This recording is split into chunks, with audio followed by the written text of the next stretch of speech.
Es hermoso ver en la segunda lectura que hemos escuchado hoy cómo nuestro Señor entra en un templo que no ha sido construido por parte humana, ni siquiera en lo temporal. Pero dice precisamente que en ese templo es imagen del que hay en el cielo. Por consiguiente, no está diciendo que entra en el templo del cielo, sino a uno que es imagen del que está en el cielo. Y que en la gracia viene allí a ofrecerse una y para siempre.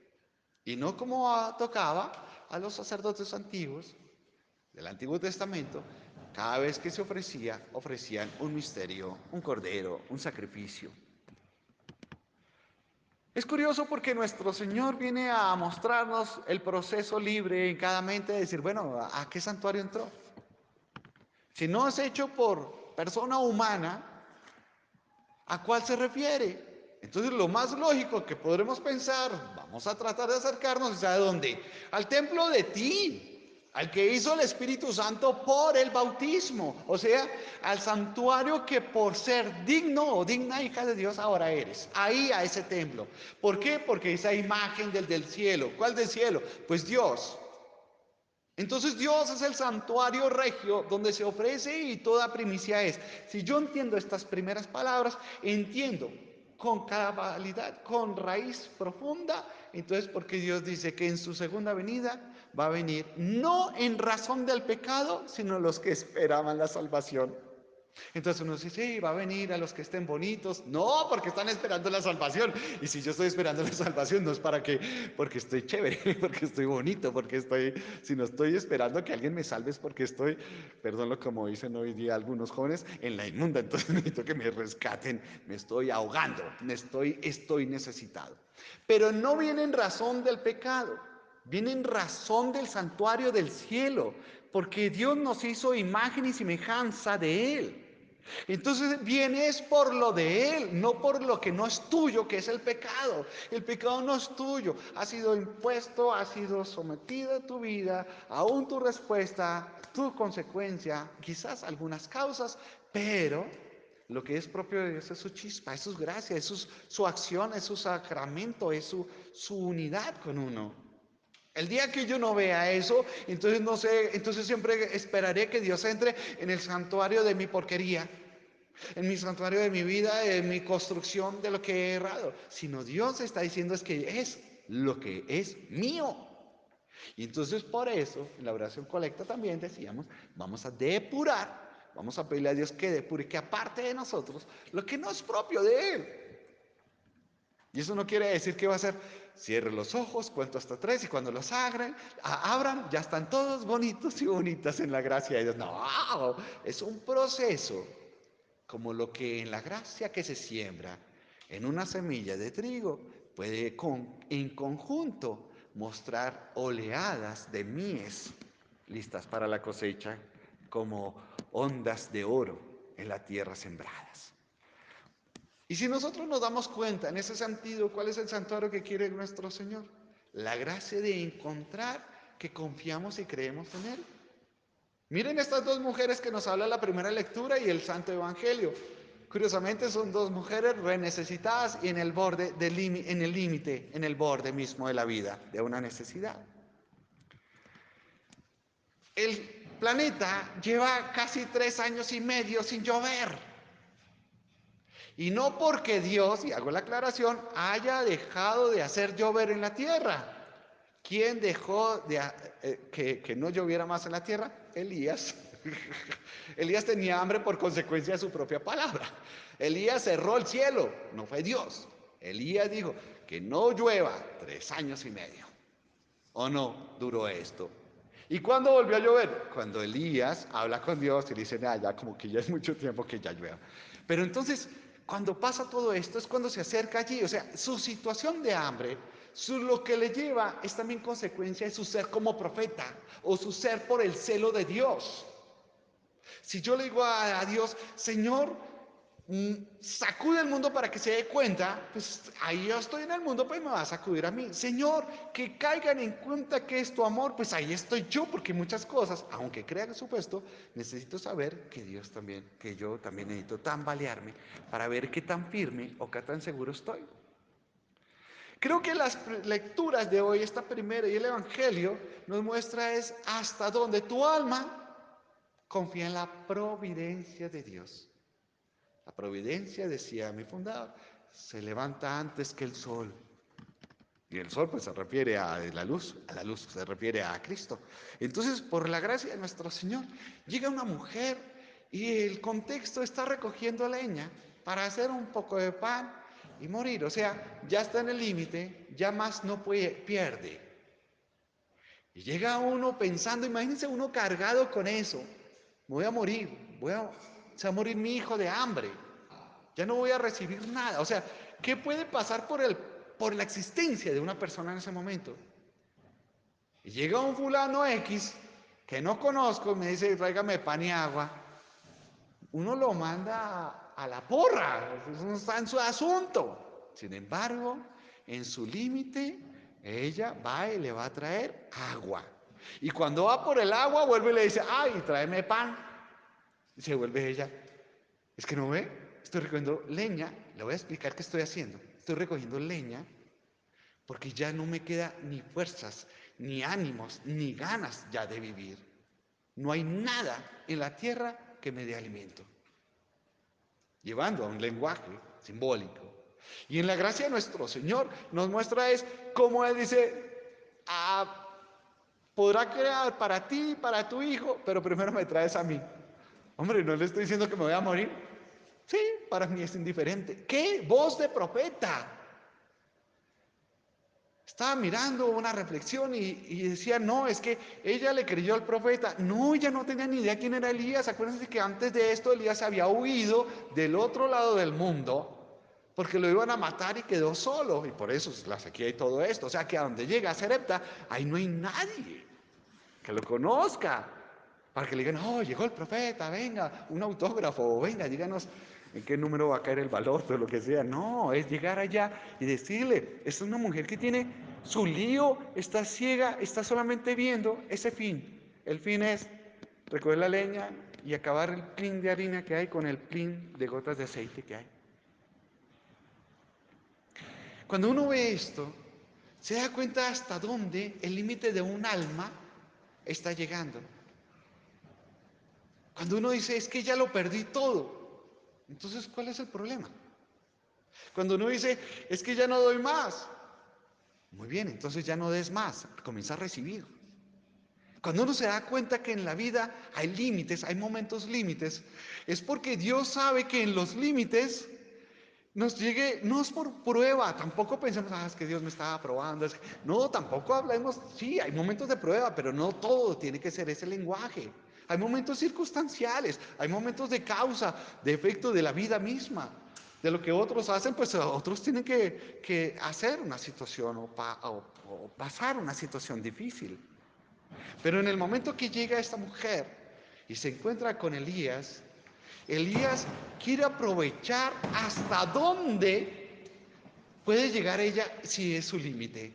Ya que es tu límite, le vamos a sacar límite a ese jugo. Límite sobre límite. Primero me cocinas a mí. Y después sí que lea. Pero, en el nombre de Dios te digo, como dice el Señor, no se acaba la harina, no se seca el aceite del alcuza, del recipiente. ¡Wow! Eso es lo que a ella le hace tener un paso más. Vuelvo y digo, ¿qué tenía en la mente? Morirse. Y morir su hijo. Y llega otro y el otro le pone, Elías le pone algo en su mente, cocinar un pan. Así sea una discusión que ella ha tenido por dentro, de decir, este no entendió, pues bueno, igual me voy a morir con mi hijo, entonces pues le doy. Pero la hace mirar en la confrontación. Es como a uno cuando uno no quiere ver, cuando uno no quiere, cuando uno está llevado en el límite, uno no quiere ver, ni entender, ni oír nadie. Y necesitamos saber otro límite dentro del límite que hay para comprender. comprender qué es de pronto la acción que quiere Dios. Por eso no siempre todo el mundo dice, yo ya di todo. Para mí eso no es verdad. Siempre uno tiene un resguardo, tiene uno guardadito. Siempre. El ejemplo más claro es cuando pongo el de las carreras. Si yo voy en una carrera de atletismo y la estoy dando de ciclismo y la estoy dando todo y en ese momento llego, veo la cinta de la meta allá adelante y hay alguien que está al lado mío con todo, yo puedo que yo ya no tenga nada para dar en la vida, ya no pueda tener ni un esfuerzo, nada, absolutamente nada, pero por ver la cinta, por ver esto, seguro saco un 10% más de mis 100 que ya había entregado. O sea que todo el mundo tiene otra instancia para allá. Me he oído decir a la vida, y oír muchos hacia la vida, decir, ya no doy más y de esta ya no puedo pasar. Y uno se lo encuentra al mes y ve que sí pudo, ve que sí pasó. Entonces, ¿cuál es la bobada, no? ¿Cuál es la situación? Entonces, sí pudo. No, es que esto es lo peor de mí. No, no sabes. Lo peor hasta el momento quizás, pero no sabes. Por eso nuestro Señor nos muestra, nos regala la gracia de estar allí. Ella hace, ella obedece. Es en fin de la radicalidad del que le está pidiendo. Pasa, Elías, por encima de tu frontera. Pasa, Elías, por encima de tu situación y de tu crisis, de tu límite. Está pasando por encima. No me importa que te vayas a comer lo último que queda. Primero a mí. Y no por egoísmo, sino para que ella siga aún en la muerte, dando hasta el final. La gracia de Dios es darlo todo, para poderlo recibirlo todo. Si tú no lo das todo, no lo recibes todo. Es un lenguaje lógico de la historia, de la vida misma. Por eso, cuando nosotros entendemos que la verdadera pobreza no es no tener cosas, sino la capacidad de tenerlas para darlas hasta el límite. Yo aquí tengo una referencia en mi corazón y es que si no nos acabamos el arequipe que me han traído, no nos traen nuevo. Si no nos comemos los chocolates antes de que se añejen en el que tenemos en el closet, no nos van a dar unos nuevos. Cómetelos porque si no, entonces ¿cómo comienzas? Si en sentido tan sencillo lo que he puesto lo pasamos al lenguaje del alma, si no sacas, no sabes qué va a volver a recargar, a volver a habilitar lo que hay en tu corazón. Hay gente que es mañosa, perdón la expresión, y tiene sus guardados en la vida por si acaso. No es que una cosa, es que la otra. ¿Qué tal que el día de mañana yo no tenga? Así también he puesto muchas veces un ejemplo que me tocó en la vida como sacerdote y es un señor que decía que era tacaño, pero exageradamente tacaño. Y una vez lo confronté porque con su familia era muy tacaño y decía, no, padre, es que yo estoy ahorrando para que cuando me jubile pueda ir a darle la vuelta al mundo.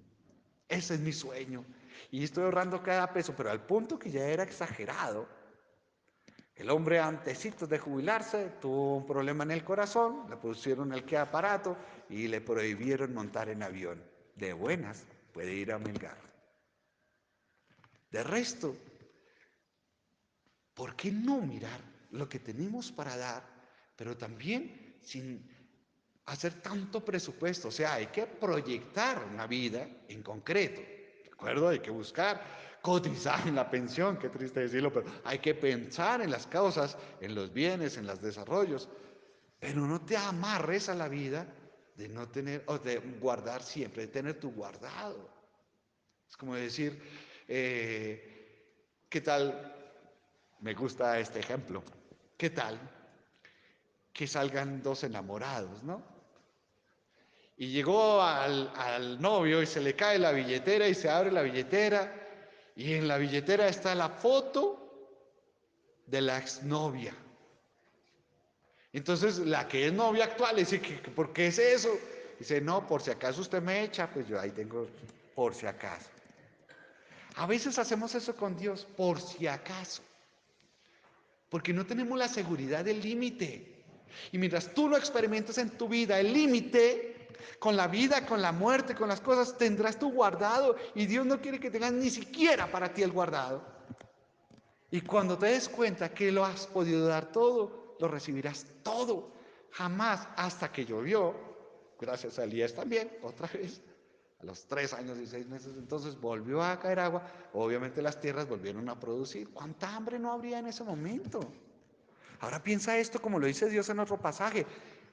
¿Cuántas viudas habían? ¿Cuánta gente con hambre muriéndose había? Y a sola una se le fue por permitir, por bondad de Dios, que le fuera llegado Elías. Toda bendición que tú tienes, aún en tu miseria, en tu crisis, ¿no te das cuenta que podrán mucha gente haber pasado lo que tú, sufrido lo que tú y no te has dado cuenta? Qué rico poder estar allí confrontando el corazón y decir, entiendo que solo a mí esta gracia vino. ¿Por qué? Y a uno va a sondear y no va a encontrar principio, porque a Dios se le dio la regalada gana porque te ama. Punto, no hay otra razón. Porque Dios quería con esa viuda de Sarepta y estar allí. Recuerden que aparte de la necesidad y el hambre que había por la sequedad, las viudas y los huérfanos menores de 12 años padecían mucho porque les quitaban todo privilegio de sociedad. Si no había un varón mayor de 12 años o un adulto allí. Entonces, si tenían tierras, las quitaba el gobierno, quitaba las situaciones o los familiares, aún las herencias. O sea que el quedar desvalido, esa sensación de quedar desvalido ante la sociedad y ante uno mismo, la impotencia, se da cuenta allí en ese momento la potencia de Dios. Y llega nuestro Señor en el Evangelio y no está lejos de todo esto que les he dicho. Y lo primero que a mí me sorprende es que Jesús está mirando el arca de las ofrendas. Está mirando, está echando ojo, está mirando. Cualquiera dirá, no, pues tan interesado a ver quién qué está echando, ¿no? ¿Qué tal que yo pase a recoger la pecunia, la limosna, y entonces comienzo a mirar, bueno, ¿cuánto estás dando? Sí, pareciera. Pero es las ofrendas, y en el arca de las ofrendas, nuestro Señor está mirando, porque está tratando de ver la gracia de lo que es dar. De nada me sirve dar algo que yo tengo. De nada me sirve darle a Dios una ofrenda, como digo yo muchas veces. ¿De qué me sirve ofrecerle a Dios, darle la ofrenda? Él no comer espinacas y a mí la espinaca no me gusta. ¿De qué me sirve a mí ofrecer algo o dar algo de la cual ni siquiera voy a sentir que lo estoy dando? Es más, el no darlo ya es un atentar contra la caridad y los actos de misericordia. Ya es una obligación inherente a los hijos de Dios. El que no da, responde, porque se le dio para dar. Entonces, pero esta viuda, nuestro Señor llega y, vengan, yo me imagino en ese momento, venga, venga, rápido, Pedro, venga, venga, Juan, apúrele, Santiago, no hay que de venga. Ojo, mire, mire, ponga atención. ¿Por qué Dios nos hace poner atención? ¿Por qué a los apóstoles y por qué a nosotros? Porque por su palabra está diciendo lo mismo. Mírenla, mírenla, mírenla, mírenla. Mirar es ser testigo. Quiero que sean testigos. Jesús nos llamó a ellos cuando los demás estaban echando, solamente a la viuda, porque qué rico tener a alguien en el cielo que diga, yo soy testigo, un alma, un niño o un ángel, quién sé yo, qué sé yo, en la gloria de Dios, y sea testigo, yo lo vi, el Señor me dejó verle. Cuando dio lo único que tenía, lo último que tenía, la última gota de aceite, la última harina de pan, lo último que tenía para vivir, lo dio. Yo soy testigo. ¡Qué bello! Entonces Elías se vuelve testigo de esta viuda de Sarepta y nuestro Señor nos hace testigos a nosotros de esta viuda que da 2 reales, 2 moneditas, lo único que tenía, dice Dios, para vivir. ¿Qué pensaría ella si está dando lo último para irse a morir? No, no sabemos. Entonces no podemos hacer un diálogo sobre aquello que no, sino lo que Dios quiere que veamos. Y la conclusión es, ¿de verdad cuántos están dando en la vida de lo que tienen? Y se jactan. Ah, es que yo di un buen consejo, es que yo fui a visitar a los enfermos, pero es que porque le tocaba o porque fue acompañado, porque la conciencia o lo que sea. Si no damos desde el corazón, si no miramos lo que hay en el corazón, no estamos dando el límite. ¿Y saben por qué pasa esto? ¿Por qué Dios nos hace testigos de estas dos viudas hoy? Porque Él lo dio todo en el límite. En el límite dio más. En el límite de Él, en su humanidad, aún en su divinidad, despojarse por todo, por ti, por mí, por Dios, como para que no tengamos conciencia de todo esto. Qué rico poder decir y oír allí. Por eso, entender ese preámbulo a este contexto de las ofrendas es ver lo que dice nuestro Señor, denunciando a los suyos, pero no por juicio, sino para formación. Lo que los escribas están, cuidado con los escribas. ¿Ustedes sabían que los escribas, su ejercicio de ser escriba, no podían cobrar? O sea, no eran hombres pagados por escribir o leer lo que necesitaba la gente.